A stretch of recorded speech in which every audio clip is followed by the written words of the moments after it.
Ever ponder why some activities might cause your feet to feel numb?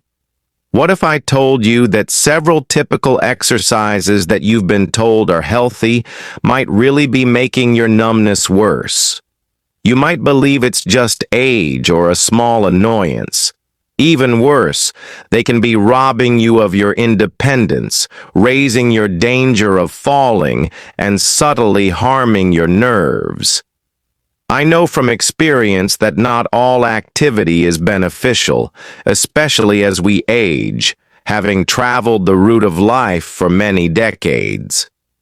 I want to address my fellow seniors, those who are 60, 70, and older, directly and honestly today. We need to preserve our remaining strength and mobility. Knowing which exercises to avoid is the first step in that process. Let's get straight to the 5 workouts that are negatively impacting your feet and future in a silent manner. Before we begin, I advise you to click the button and activate the bell if you haven't already, so you don't miss any further personalized health advice. Type 1 in the comments if you like this video. If not, input 0 to tell me how I can improve your material. First, stationary bicycling, particularly recumbent bikes. For many elderly people, the stationary bike is a comfortable and safe way to work out indoors without running the danger of falling. With its smooth pedals and supporting backrest, the recumbent bike in particular seems like the ideal option for aging joints. While we pedal and sit, we convince ourselves that we are making progress. However, what if I told you that the danger lurks in this very comfort? We frequently fail to realize that prolonged use of these devices puts strain on some of the most delicate nerves in our lower body, particularly the sciatic nerve, which extends from our lower spine to our hips and down to our feet. It doesn't take long for you to experience that recognizable tingling or numbness in the tips of your toes or soles of your feet when this nerve is crushed or irritated. A small sensation can gradually develop into something much more dangerous, such as nerve damage that deteriorates over time and deprives you of confidence, balance, and sensation. However, it doesn't end there. Long-term use of a stationary bike can cut off crucial blood flow to the lower limbs, exacerbating and prolonging numbness in seniors who also have diabetes, poor circulation, or spinal problems. It's a symptom that something is wrong with your body, not merely discomfort. Additionally, when our feet become numb, we are unable to respond, walk correctly, or sense pressure or pain. This creates the conditions for accidents, falls, and a series of health issues from which we might not be able to recover quickly. I've known friends, strong, athletic, and resolute friends, who ended up in rehab centers for no other reason than that their foot didn't work. They were unable to sense the edge of the stairs, the mat, or the curb. Why? Because numbness's warning symptoms were disregarded. Because they continued to perform routines that subtly reduced their strength. I do not intend to frighten you, dear reader. Its purpose is to softly but firmly wake you up. You underestimate the wisdom of your body. Additionally, it is requesting change rather than resistance when it whispers through tingling toes. The next question is, what are we doing to ourselves without realizing it? The next typical exercise that discreetly applies pressure to your spine rather than your feet may surprise you. Let's examine it more closely. Please let me know in the first remark below if you're still watching and finding these insights useful. Let's now discuss point number 2. 2. Forward bends and toe touches. Toe touches appear innocuous at first, sometimes even beneficial. Something you've done since you were a kid that seems to help you stay flexible and loosen up your body. We've all been urged to maintain our flexibility as we age, and many of us heed this advice, thinking that bending forward every day will help prevent stiffness. For seniors, however, the reality is more nuanced and, to be honest, much more perilous.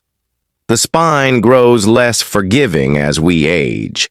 The lower back's discs get dehydrated, the distance between vertebrae gets smaller, and nerves are more susceptible to compression.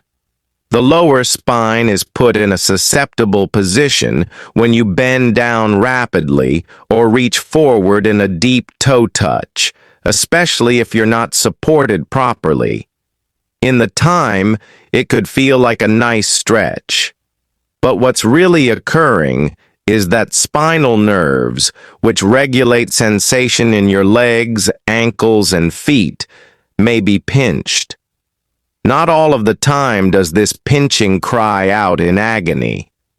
There are times when it's silent, just a slight buzzing sensation in the foot, an odd numbness in the toes, or the sensation of walking on cotton. And that numbness might become a recurring visitor once it starts. Some men and women I know began their days stretching as usual, and after a few weeks or months, they discovered that they could no longer feel their feet properly. What started off as a turned into the cause of long-term nerve damage. The ease with which this type of harm can go unnoticed is particularly concerning. Numbness is dismissed as a sign of inadequate circulation. We tell ourselves it's a natural aspect of growing older. In actuality, though, these forward bends are endangering your freedom. The spine can be negatively impacted in ways that affect the entire body with only one badly performed stretch or minor misalignment. I say this to protect, not to fear. Every activity should benefit you rather than merely stretch you when you're over 60. Stability is what you need, not stress. Your back needs kinder treatment because it is not what it used to be. Imagine what repeated jumping and pounding on hard surfaces can do to your feet, especially if something as simple as touching your toes could cause nerve damage. This is especially true if you are unable to detect the warning symptoms until it is too late. Together, let's find the next concealed danger. Third step aerobics, high-impact aerobics, and jumping jacks. At one point in our life, we felt powerful and alive while we were moving quickly, perspiring profusely, and leaping high. Motion was celebrated in the era in which we grew up. Keep moving and stay youthful with jazzercise lessons, step workouts, and TV shows that include bold promises and lively music. However, nobody warned us at the time that the very movements we supported as children could turn into silent devastation in our older years. When you're over 60, high-impact activities like step aerobics or jumping jacks might actually be detrimental, particularly if you already have neuropathy, foot numbness, or thinning fat pads on the soles of your feet.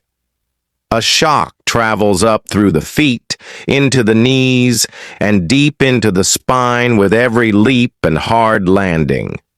Additionally, these hits can result in micro damage that builds up over time in already frail nerves, making numbness more harmful and permanent. The saddest part is that a lot of seniors follow these routines out of optimism and discipline. They ignore their agony in the hopes of remaining strong, but they can be causing irreparable harm. One woman I knew was in her late 70s, energetic, dedicated, and attended a group aerobics class 3 times a week. "I don't want to slow down," she added. However, she started to lose sensation in her toes after a few months. The instability followed. Next came the fall, all because she was unaware that each exercise was weakening her foundation due to those rapid hammering steps.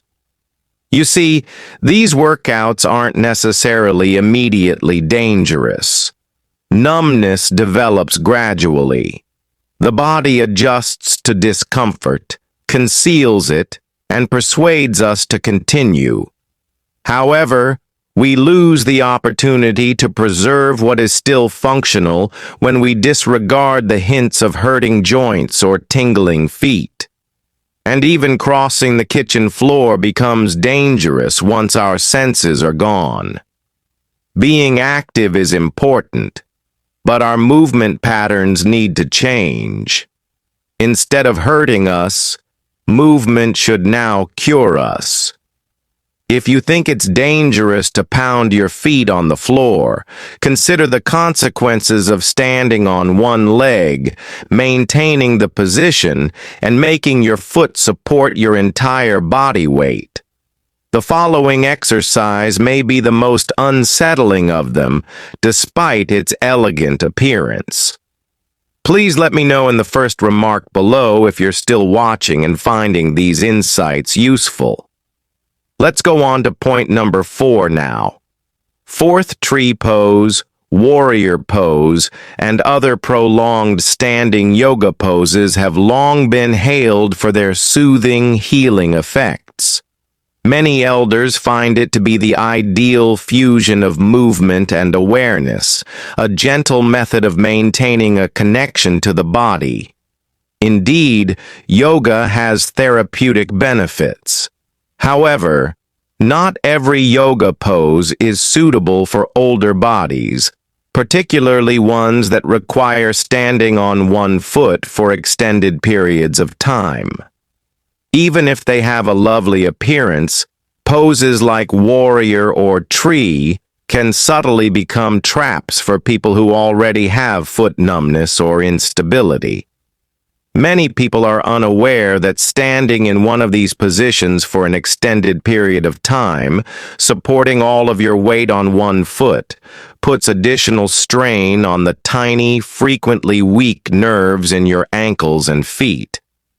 This is a surefire way to make numbness worse for someone in their 60s or 70s, especially if they already have arthritis or neuropathy. It involves more than just losing your equilibrium. It involves depriving your nerves of oxygen, overloading them, and causing them to malfunction. Additionally, the feeling in your feet diminishes like a fading light when the nerves give out. The ground below you starts to feel strange and unreliable. Now, safety is more important than strength alone. I once met a dedicated and proud retired firefighter who practiced yoga to get back into shape. He was an expert at all the poses. However, his right foot began to gradually become numb from the silent labor of maintaining such standing positions for an extended period of time. He eventually lost the ability to feel the floor as he was walking. His life altered with one misplaced step off a curb. Months of rehabilitation, a fractured hip, and the sobering conclusion that the stance that had once given him strength had actually exposed his body's limitations. Balance becomes sacred as we get older. However, that does not imply that we have to sacrifice our health in order to preserve it. Stability can be developed in safer ways that take into account the changes in our joints, nerves, and blood flow. Yoga isn't bad for you. All we have to do is modify it to fit the stage of life we are in. Standing safely is significantly more important than standing tall.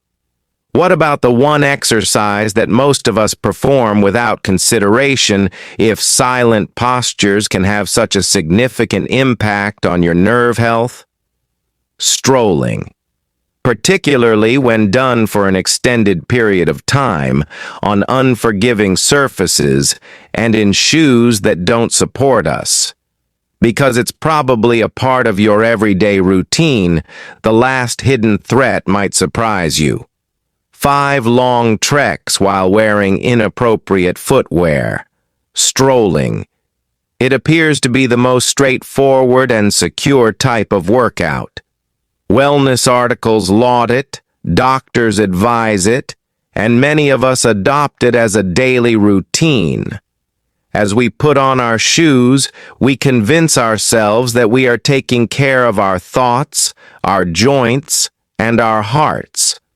But what if I told you that even something as simple and natural as walking, just putting one foot in front of the other, can become dangerous if we're not mindful of how, where, and most importantly, what we're stepping on? Our feet structure varies with age. Arches may collapse. The tiny nerves in our feet may become more sensitive, or worse, they may begin to die, and the fat pads that formerly cushioned each step start to diminish. Walking long distances without appropriate footwear, shoes that provide adequate cushioning, arch support, and a broad enough toe box not only invites discomfort, but also creates the conditions for gradual nerve injury. The tibial and plantar nerves, which run along the sole and into the toes, are particularly vulnerable to compression from improper footwear. Over time, such compression causes tingling, numbness, and the unnerving sensation that your feet are disconnected from the rest of your body. Nerve irritation, inflammation, and loss of balance are all made worse by the repetitive stress of walking on hard concrete, uneven sidewalks, or slick flooring. Every morning, rain or shine, I would go for a walk with my neighbor, a gentleman in his early 80s. He was wearing sneakers that he had owned for years, believing them to be comfy and broken in. However, his feet's numbness gradually worsened. He trod on a tiny stone, although he was unaware of it.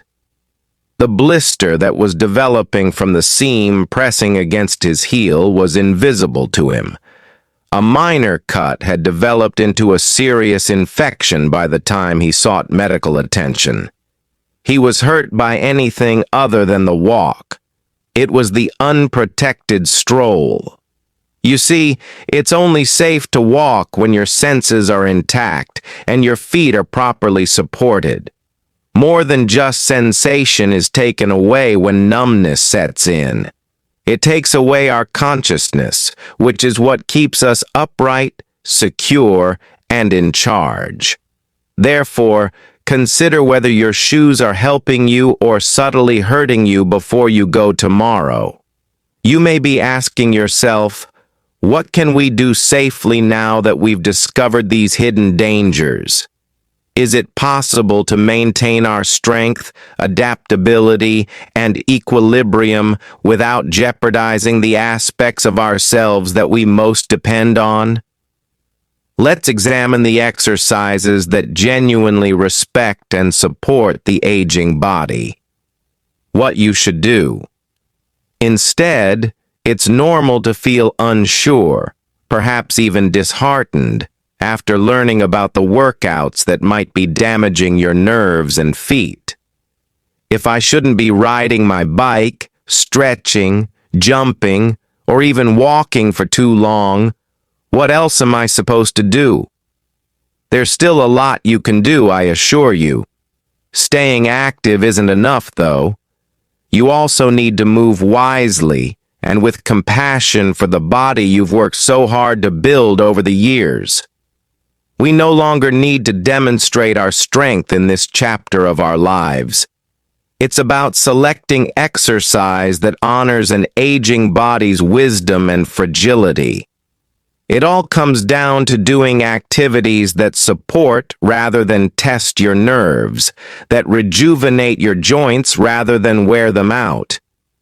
You may definitely receive that kind of care because you deserve it. Adopt a mild, supported movement style first. For instance, chair yoga lets you stretch and take deep breaths without straining your feet or spine. We all need greater room in our bodies and a calmer nervous system, which it provides. Alternatively, consider water-based workouts like water aerobics or swimming. Without putting too much strain on your feet, the water helps you support your weight, reduce joint pain, and improve circulation. For elders, it's among the safest and most revitalizing types of exercise. As long as you wear appropriate footwear that fits your feet properly and provides adequate support, even a quick daily walk of 10 or 15 minutes can be therapeutic. Not only soft shoes, but shoes made specifically for elderly feet. Even if you don't immediately notice the difference, your body does. Then there is Tai Chi, a gentle exercise that enhances inner peace, balance, and coordination. Simple, attentive movement. No pounding or jumping. People in their 80s who had feared they would never regain their confidence have started practicing Tai Chi. Above all, pay attention to your body at all times. Preserving is the aim, not pushing. When in doubt, consult a physical therapist who is knowledgeable about the requirements of senior citizens. They can create a plan based on your objectives and condition. Doing more is not the goal of movement. Today, it's about taking care of your body. For many more years to come, let's select physical activities that respect our aging bodies, safeguard our nerves, and grant us the secure independence.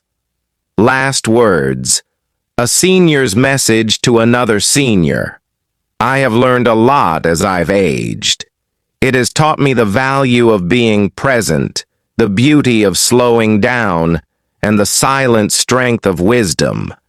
But this is probably one of the most humble things that growing older has taught me. Our bodies will constantly communicate with us. If we ignore them, they will speak to us more urgently after first speaking softly.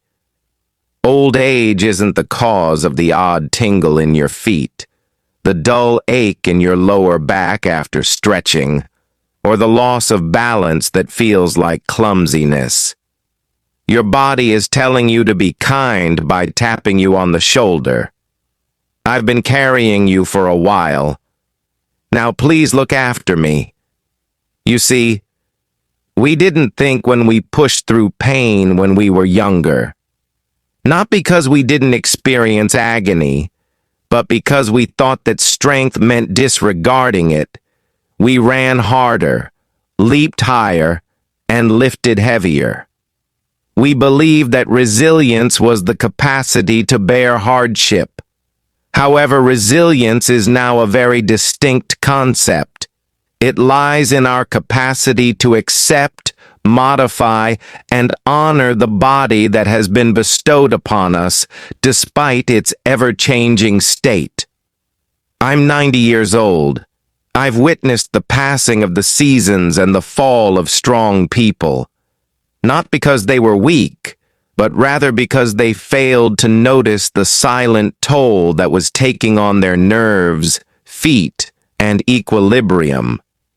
They were unaware that the workouts they had relied on for years were gradually eroding their foundation. They were unaware as no one informed them. Now that I've lived long enough to see the reality behind the surface, I'm telling you this not as a trainer or a doctor, but because movement is still vital. Movement must now originate from a place of intention rather than intensity. Even though our bodies yearn for it, we no longer have anything to prove. Right now, we must safeguard what remains, maintain the independence we value, and put safety before perspiration. Please don't ignore it if you've ever had foot numbness following a bike ride, walk, or stretch. Your nerves are whispering that something isn't quite right when you feel numb. Ignoring it now could lead to something much more serious tomorrow. So while it's nothing to be afraid of, it is something to honor. I now consider my feet to be silent companions that have accompanied me on every journey through life, rather than only being instruments that help me get around. They have supported me through love, grief, joy, and pain. They have run, tripped, danced, and remained motionless in awe. They are now deserving of compassion. They deserve well-fitting shoes, restorative workouts, and a pace that honors the years they've put in. So does yours. Slowing down, not because you have to, but because you want to, has a certain dignity. Selecting activities that offer something back, something enduring, something restorative, rather than making you work harder, has its advantages. It's not about doing what you used to do in this stage of life. Right now, it's about doing what's best for you. This could entail walking less but smarter, stretching less but more mindfully, and replacing your old habits with ones that keep your feet safe, your worries at bay, and your balance stable. Your future can still be shaped by you. You still have important options. You have the option to prevent numbness from developing into something more harmful. You don't have to wait for a fall or fracture to teach you the lesson. Every step you take today, whether it's slow, assisted, or in a pool, makes a statement, so you can start out slowly but purposefully. This body is still important. To me. I still cherish this existence. I still have faith in the future. So from senior to senior, look after your feet. More than just your foundation, they are. They serve as a link between you and all of your remaining destinations. Furthermore, let me reassure you that it is never too late to alter your intended direction. There's always time to make a change. It's never too late to pay closer attention to your body. Furthermore, it's never too late to proceed wisely rather than unsure of where to go. Choose the kinder route. You'll be shocked at how powerful it feels. The purpose of these lectures is to encourage you to live life to the fullest and most genuine. I would be delighted to hear from you now. Think for a moment, then share one item you've learned that you want to use in your own life. On this path of accepting these realities, let's help one another. Please give this video a 1 in the comments if you liked it. If not, you are welcome to leave a comment with a 0. Your opinions are very important to us. For more videos like these, remember to subscribe to our YouTube channel, like, and share our videos. I appreciate you viewing, and I hope you enjoy living your life as you see fit.